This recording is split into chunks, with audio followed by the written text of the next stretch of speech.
Today I'm going to be going over a must-have modification on a Foxbody. Doesn't matter if I'm keeping my car stock, this is still one of the first things I'm going to do, and that's subframe connectors.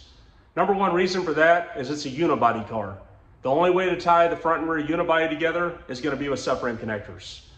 You start creating more horsepower in these cars, you get flex in the car, especially when you're taking them to the track, launching them, you're going to start to see some issues. I've even seen some of these issues on stock cars, so that's why I install subframe connectors on every car I have. Start seeing some cracking up here in the A-pillar. Might see some warping back here in the C-pillar all the way through here, especially on the hatchback cars. Might see some misaligning, sagging doors. Luckily, I don't have any of these issues. This car has 138,000 miles on it, and when I went to buy it, I was really surprised to see that it had the original door pins in it with no movement at all and no sagging. So today, I'm going to be installing the BBK subframe connectors. Ordered those from LMR. Come with all the needed hardware right here, bolts, nuts, washers.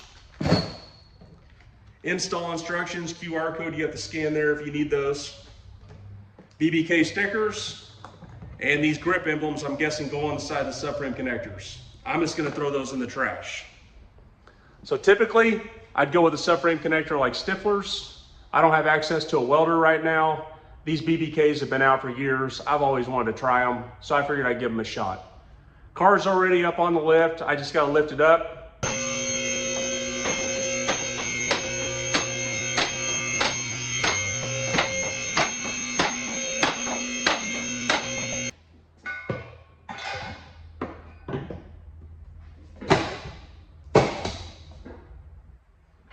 Use my pole jack, run this all the way up.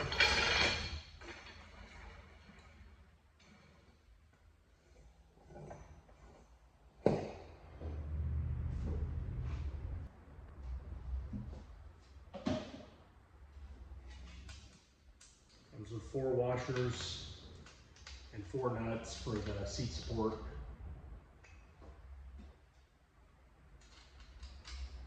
There it is, get those on, run those.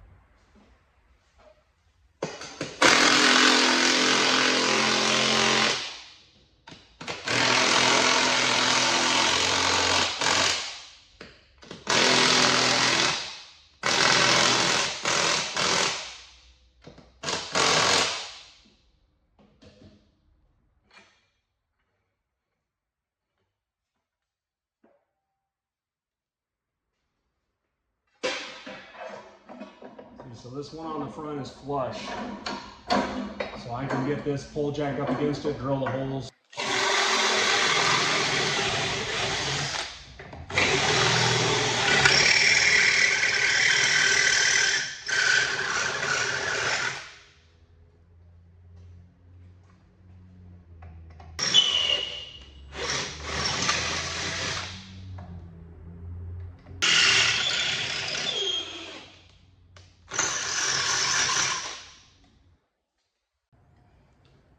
I got those drilled, bolts in.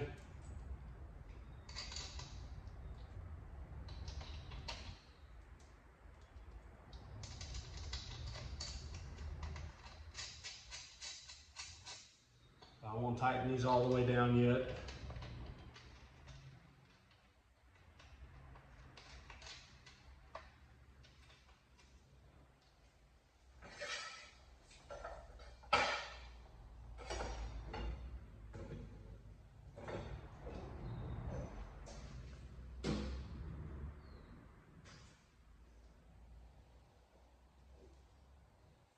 Like that one's all the way up.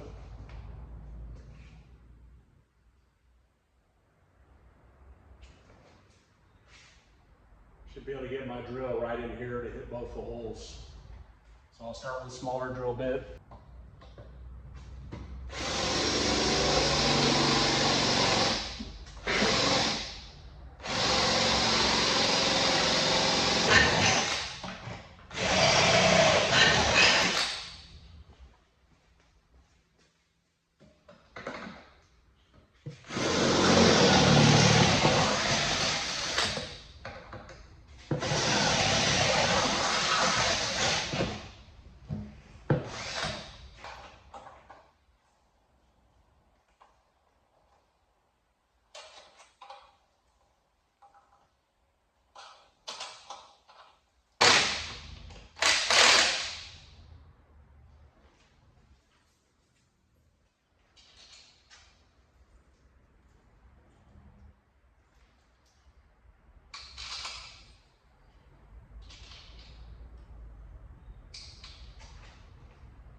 All right, so with the lift, probably take about 20 minutes aside to put them in.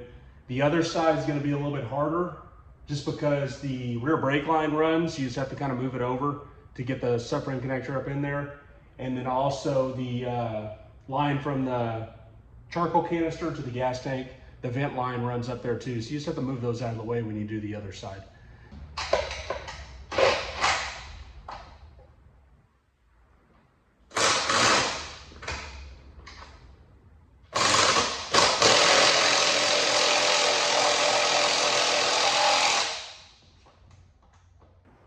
All right, I'm done. Both sides are installed. I say overall, it's about an hour of total work time on the lift. At home on jack stands, probably take you an hour and a half to 2 hours. One thing that definitely helped the process is having an angle drill. There definitely are some clearance issues with a full-size drill, trying to get in there to drill some of the holes. It's doable, but an angle drill will definitely help. Let's check it out.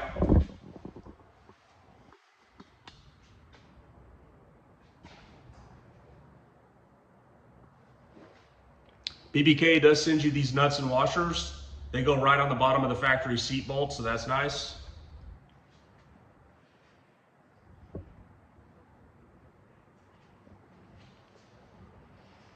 I did have to bend this line. Goes from the canister to the gas tank. I just bent it down slightly so I could get the washers and the nut in there. Not a big deal. Didn't take much.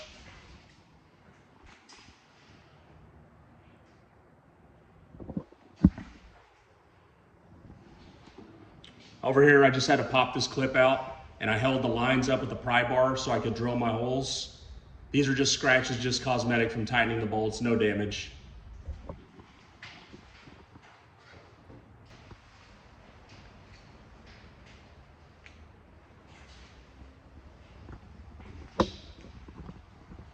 All right, guys, I'm pretty happy with how it turned out. Being bolt-in, I guess only time will tell how they hold up, but they seem pretty rigid right now. If you've been holding off on getting subframe connectors because you don't have access to a welder or you don't know how to weld, I recommend giving these a shot. Thanks for watching, guys. I'll see you next time.